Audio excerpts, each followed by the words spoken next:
Le Burkina Faso a-t-il frôlé le chaos en ce début d'année 2026? Une fois de plus, le spectre de la déstabilisation a plané sur le pays des hommes intègres. Une énième tentative de coup d'État visant à renverser le capitaine Ibrahim Traoré dans la nuit du 3 au 4 janvier. Et une fois encore, un nom revient avec insistance au centre de toutes les accusations, celui du lieutenant-colonel Paul-Henri Sandaogo Damiba, l'ancien président de la transition, aujourd'hui en exil et désigné par le gouvernement burkinabé comme le cerveau d'un complot aux ramifications régionales. Décryptons les zones d'ombre de ce nouveau putsch avorté et nous analyserons également les preuves avancées par Ouagadougou et débattrons des enjeux de la possible extradition de l'ancien président Paul-Henri Sandaogo Damiba. D'abord, les faits. Que s'est-il passé en janvier 2026? Quelles sont les preuves tangibles fournies par les services de renseignement burkinabé concernant ce nouveau complot du 3 janvier? Didier Noureddine Alou. Oui, merci. Effectivement, dans la nuit du 3 au 4 janvier 2026, un complot visant l'assassinat du capitaine Ibrahim Traoré et la neutralisation d'infrastructures clés comme une base de drones est déjoué par les services de sécurité burkinabés. C'est l'information. Et puis cette information, elle a été portée à la connaissance du grand public par le ministre de la Sécurité publique, Mamadou Sabna. Et puis, de quoi s'agit-il en réalité? Il y a eu effectivement un complot qui vise à tuer, pour utiliser des termes précis, à éliminer physiquement le capitaine Ibrahim Traoré, soit en tirant sur lui à bout portant ou en procédant par des explosifs et même par des procédés de pose de mine dans le domicile présidentiel. Et puis, vous avez bien fait de le rappeler, il y a un nom qui est revenu et qui a été désigné comme le commanditaire principal, c'est le lieutenant-colonel Paul-Henri Damiba. Et dans cette préparation, on apprend dans les communications officielles du Burkina Faso qu'il y a eu même des commerçants qui se sont déplacés jusqu'à Lomé pour le rencontrer Damiba, discuter avec lui et préparer donc cette action subversive. Et sur le terrain, il y a donc des militaires et même des civils qui sont mêlés à cette affaire. Et les preuves principales qu'on a vues, ce sont essentiellement les aveux que tout le monde a vus. Les intéressés sont passés aux aveux et ça a été diffusé directement à la télévision nationale du Burkina. Et donc, on parle aussi de financement qui soit venu de la Côte d'Ivoire. Donc, très clairement, il y a un triangle opérationnel, c'est-à-dire que Paul-Henri Damiba au Togo et certains civils burkinabés qui sont exilés en Côte d'Ivoire et la partie opérationnelle, c'était donc au Burkina à Ouagadougou.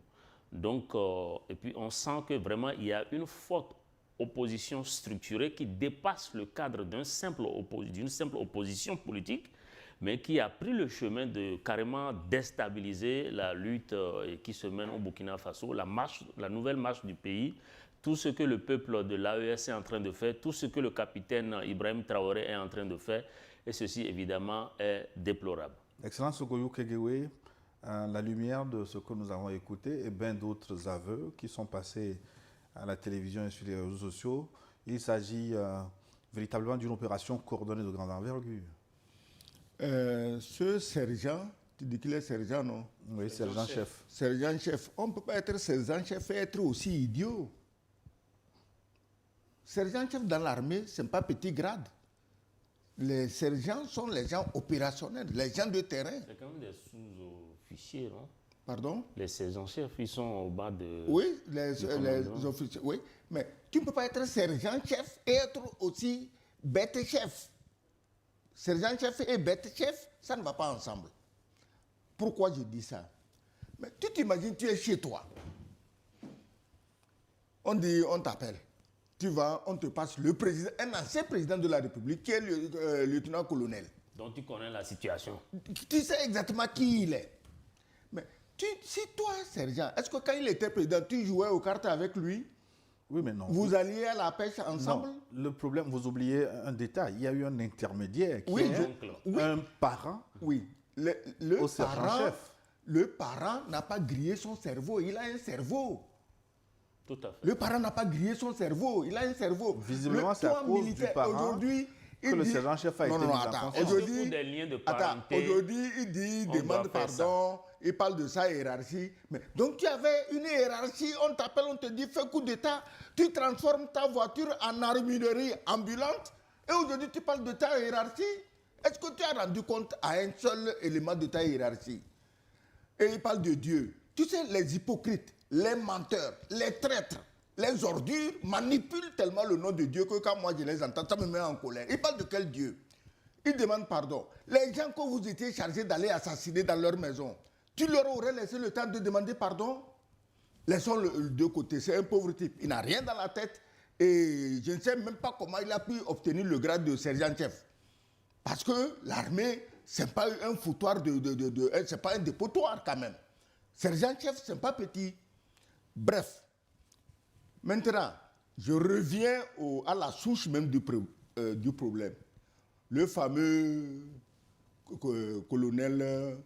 lieutenant-colonel Damiba. Mais je ne vais même plus dire si c'est vrai, parce que tout converge vers lui, donc je ne mets même plus le si. Mais ce lieutenant-colonel Damiba, ancien président, tu es chef d'État, on t'a renversé, donc personne ne voulait le tuer. En fait, on l'a embarqué, il a embarqué tranquillement pour venir à Lomé. Mais on s'est dit, bon, on te met en sécurité. Le Togo, dans sa tradition hospitalière de tous les jours, de tout temps, t'accueille chez lui parce qu'on estime que tu es en danger. Eh bien, Excellence, sur Damiba, nous aurons tout le temps un gros chapitre qui est concerné, si qui est consacré à Damiba. Oui, le pauvre sergent, il n'est rien, c'est de Damiba qu'on doit parler. Oui, d'accord. Mais le temps de demander à Didier Alorou d'analyser un peu la façon dont les comploteurs ont été pris. C'est comme s'ils étaient suivis. Le service de renseignement a fait un travail de minutie. Ah, mais tout à fait. Ce qui se passe dans l'AES, il y a un réveil, il y a un renforcement des capacités des forces opérationnelles, notamment des forces intérieures. Donc, les forces de sécurité, le renseignement burkinabé ont fait un travail à saluer, un travail exceptionnel. Il faut les féliciter pour ça. Et puis, effectivement, c'est comme je le disais à l'entame de mon propos, c'est des gens qui sont très structurés, très organisés, qui ne dorment pas, qui mettent les moyens qu'il faut, qui prennent les contacts qu'il faut. Il n'y a pas que ce seul aveu-là. Il y a eu d'autres qu'on n'a pas le temps de diffuser ici. Ouais. Quand vous écoutez tout ça, vous remarquerez effectivement que c'est des gens qui ont des techniques d'approche très efficaces. Vous avez vu le cas de ce sergent-chef. C'est un de ses parents qui a été chargé de le contacter. Et donc, et puis vous voyez aussi les autres militaires qui sont, enfin, on a remarqué que cette fois-ci, ils ont peut-être changé un peu de stratégie. Au lieu d'aller vers la haute hiérarchie de militaires, c'est des sous-officiers qu'on a contactés. Et donc, c'est stratégique. C'est un plan qui a été élaboré correctement, savamment orchestré. Heureusement que les services de renseignement ont pu détecter les mouvements et quand le processus a été effectivement déclenché le 3 janvier, tout de suite, ils ont été donc infiltrés, ils ont été appréhendés et ils sont passés tout de suite aux aveux. Je pense que c'est à mettre à l'actif des services intérieurs burkinabés qu'il faut féliciter. Ça veut dire qu'autour du capitaine, c'est vraiment des gens qui sont éveillés, qui suivaient, qui font le travail. Vous avez évoqué les témoignages qui ont été nombreux, notamment un homme d'affaires, Ali Winega. Oui, un commerçant. Oui, il y a eu deux commerçants qui sont cités dans cette affaire. Tout à fait. Il y a Ali Winega, il y a aussi Ladji Sankade. Mais il faut dire que ces deux commerçants qui sont des Ladji ont un lien.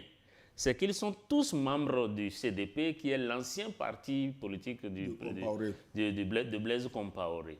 Et puis, Damiba lui-même, vous voyez bien qu'il a fait partie de la sécurité rapprochée du président Compaoré.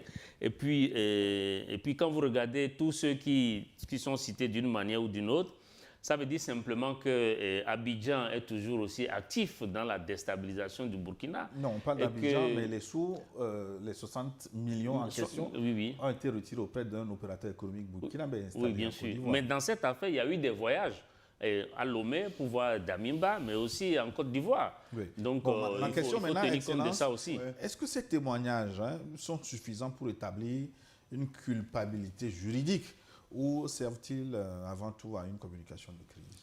Mais écoute, il ne faut pas faire comme les communicants des terroristes. Parce que pourquoi le Burkina a fait ce qu'il a fait?